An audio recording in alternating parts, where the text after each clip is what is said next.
पानी के किनारे अगर आपको कोई भारी सी अजीब आवाज सुनाई दे तो ध्यान से देखिएगा, क्योंकि आसपास छिपा हो सकता है एक बेहद सतर्क जल पक्षी।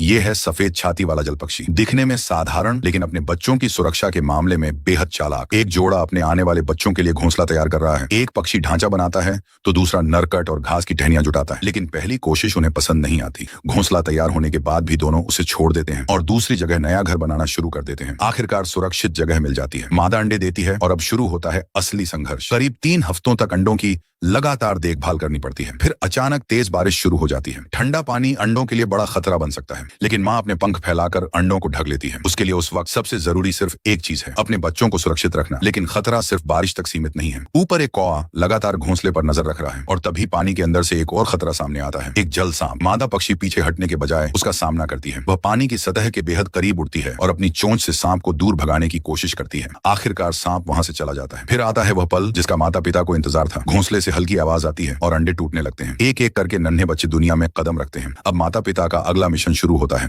बच्चों के लिए लगातार भोजन जुटाना। कीड़े, छोटे जलीय जीव और दूसरे छोटे शिकार, सब कुछ बच्चों की भूख मिटाने के लिए। कुछ ही समय बाद बच्चे पानी के पास अपनी पहली चाल सीखते हैं। इनके लंबे पंजे और उंगलियां इन्हें तैरती वनस्पतियों पर भी आसानी से चलने में मदद करती हैं। धीरे धीरे वे खुद भोजन तलाशना सीखते हैं। कभी कीचड़ में तलाश, कभी पत्तों के बीच खोज और कभी पानी के आसपास शिकार की तलाश। कुछ ही महीनों में ये छोटे से बच्चे लगभग वयस्क बन जाते हैं, जो कभी माता पिता की सुरक्षा पर निर्भर थे, अब उसी दलदली दुनिया में खुद अपना रास्ता बना रहे हैं। प्रकृति में जिंदगी आसान नहीं होती। हर दिन एक नई चुनौती है, हर पल एक नया खतरा। लेकिन जो सीखता है, अनुकूल होता है और आगे बढ़ता है, वही इस जंगली दुनिया में टिक पाता है।